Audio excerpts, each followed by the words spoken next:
जाके पावना फटी विबाई, सो का जाने पीर पराई।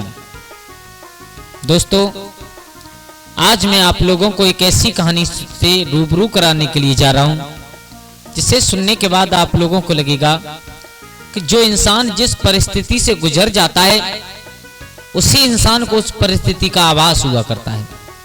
जो इंसान जिस दर्द से निकल जाता है, उस इंसान को उस दर्द का एहसास होता है। यह कहानी है एक कटफोड़वा पक्षी की, जिसे सुनने के बाद आप लोगों को और हम लोगों को दूसरों के दर्द का एहसास होने लगेगा। और जब दूसरों के दर्द का एहसास होने लगेगा, तो हम दूसरों की मदद करने के लिए अपना कदम आगे बढ़ाएंगे। और जब हम लोग अपना कदम मदद करने के लिए आगे बढ़ाएंगे, तो इससे बड़ा संसार में कोई धर्म नहीं होता। क्यों? क्योंकि दूसरों के हित में जीना, दूसरों की सहायता करना, दूसरों की मदद करना, भूखे को पानी देना, प्यासे को पानी देना, भूखे को भोजन देना, इससे बड़ा संसार में कोई धर्म नहीं होता है। हम चाहे किसी भी धर्म का चोला ओढ़ करके क्यों ना बैठे रहें, जब तक हमारे हृदय में इंसानियत नहीं जागेगी, तो इंसानियत से बढ़कर के, दूसरों का सहयोग करने से बढ़कर के कोई धर्म नहीं होता। तो जय श्री राधे, जय श्री राम। दोस्तों, कैसे हैं आप लोग? उम्मीद करता हूं अच्छी होंगी। स्वागत है आप लोगों का हमारे गजब ज्ञान यूट्यूब चैनल में। दोस्तों, कहानी प्रारंभ करने से पहले आप लोगों से एक निवेदन करूंगा कि अगर आप हमारे गजब ज्ञान यूट्यूब चैनल पर नए दर्शक मेहमान बंधु बनकर के आए हैं, तो प्लीज हमारे चैनल को सब्सक्राइब करें और हो सके तो अपने परिवार और दोस्तों के साथ में शेयर जरूर करें। और दोस्तों, वीडियो को पूरा जरूर देखें, क्योंकि जब तक आप लोग पूरा नहीं देखोगे तब तक कोई बात समझ में नहीं आएगी। और जब आप लोग पूरा नहीं देखोगे, समझ में नहीं आएगी, तो फिर हमने जो मेहनत की है, हम ढूंढ ढूंढ करके आप लोगों तक कहानी पहुंचाने की कोशिश करते हैं, वो सब पानी फिर जाएगा, सब बेकार चली जाएगी। तो दोस्तों, आप लोगों का समय बर्बाद ना करते हुए आ जाओ, कहानी प्रारंभ करते हैं एक, जिसे सुनने के बाद हम और आप लोगों को दूसरों के दर्द का एहसास होने लगेगा। दूसरों की सदा सहायता करने के लिए हम अपने कदम जरूर आगे बढ़ाने लगेंगे। मेरे भैया आ जाओ। किसी पेड़ पर और एक कटफोड़वा नाम का पक्षी बैठे हुए थे। दोनों जोड़ा आपस में बैठे हुए थे, बड़े हर्षोल्लास के साथ में रहा करते थे। तो एक दिन दोनों एक डाल पर बैठे हुए, तो उन्होंने क्या देखा कि सामने और एक बबूल का पेड़ है, और उस पेड़ पर एक गौरैया, छोटी सी चिड़िया का पैर एक कांटे में फंस गया है। वो चिड़िया दर्द से करा रही थी, दर्द से चिल्ला रही थी बहुत बुरी तरीका से। तो जो नर कटफोड़वा पक्षी था, उसने मादा से कहा है कि तुम यहीं बैठो, एक मिनट हम भी आए और इस पक्षी की जो चिड़िया इस कांटे में फंस गई है ना, इसकी मदद करके आएंगे।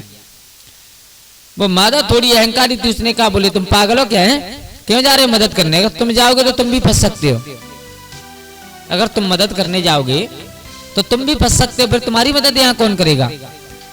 तो कटफोड़वा पक्षी बोला, तुम जानती नहीं हो, तुम जानती नहीं हो। सुनो, अगर हम लोग किसी की मदद नहीं करेंगे तो संसार में कभी जीवन में हमारी कोई मदद नहीं करेगा। और मदद उस इंसान की जरूर करनी चाहिए जिस इंसान को मदद की जरूरत है, और हम लोगों को जरूर उसकी मदद करनी चाहिए।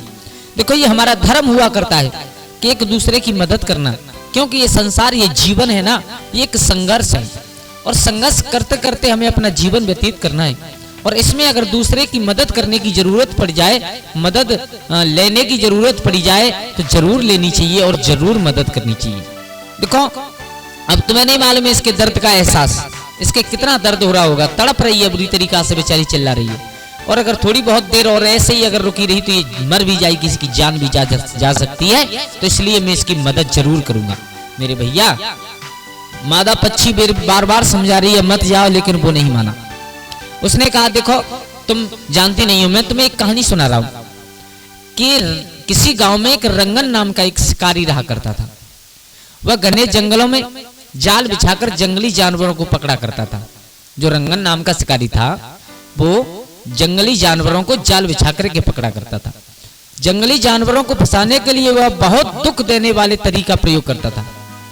मेरे भैया, वह तार के कटीले जालों को बड़ी चालाकी से उन रास्तों पर लगा देता था जिधर से जंगली जानवर अपनी प्यास बुझाने के लिए जाया करते थे। उसे मालूम था कि इस रास्ते पर जंगली जानवर जाते हैं, उसी रास्ते पर कटीले तारों वाला जाल बिछा देता था। उस जाल में बेचारे बेखबर, उन्हें बिल्कुल भी खबर नहीं लग पाती थी।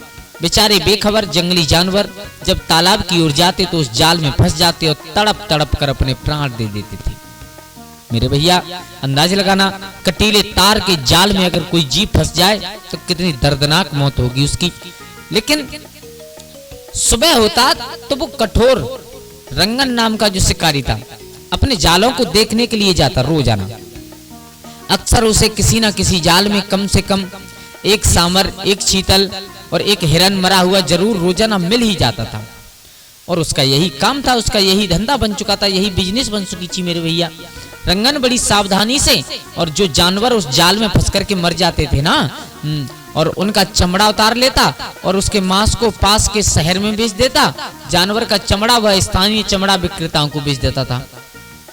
इस तरह रंगन की काफी पैसे कमाने लगा, साथ ही वह लालची भी होता गया। देखो ये बात हकीकत है बिल्कुल।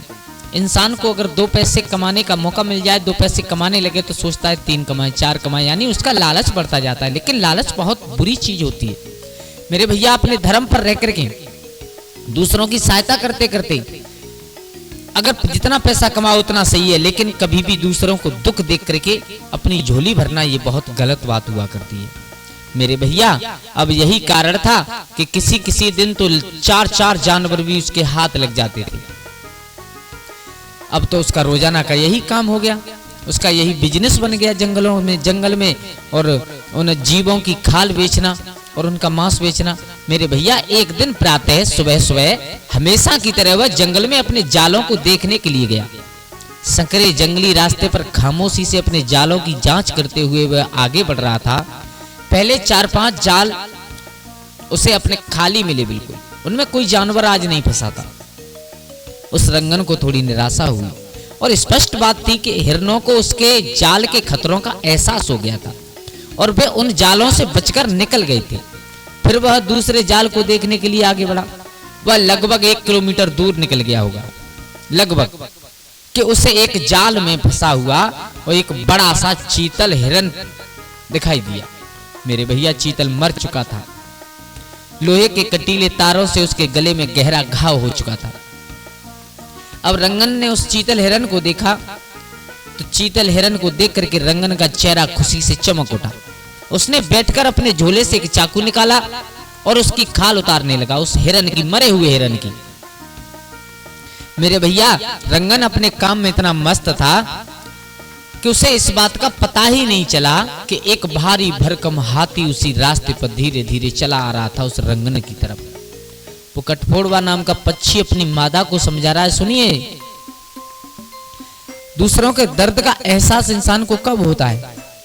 जब वो रंगन उस वो खाल उतार रहा था उसी समय, और एक भारी भरकम हाथी और उसी रास्ते पर आगे चला आ रहा था, लेकिन उससे बिल्कुल भी भनक भी नहीं पड़ी उस रंगन को, क्योंकि वो अपने काम में इतना मस्त था। मेरे भैया अचानक पेड़ों की डालियां टूटने की आवाज सुनकर उसने पीछे मुड़ करके देखा तो पाया कि हाथी उससे मुश्किल से 30-40 मीटर की दूर पर ही था। बस हाथी उसकी ओर तेजी से बढ़ा रहा था। रंगन भय से कांपने लगा, वह उठकर सामने की ओर भागने लगा। हाथी भी उसके पीछे पीछे क्रोध से चिंगारता हुआ दौड़ने लगा।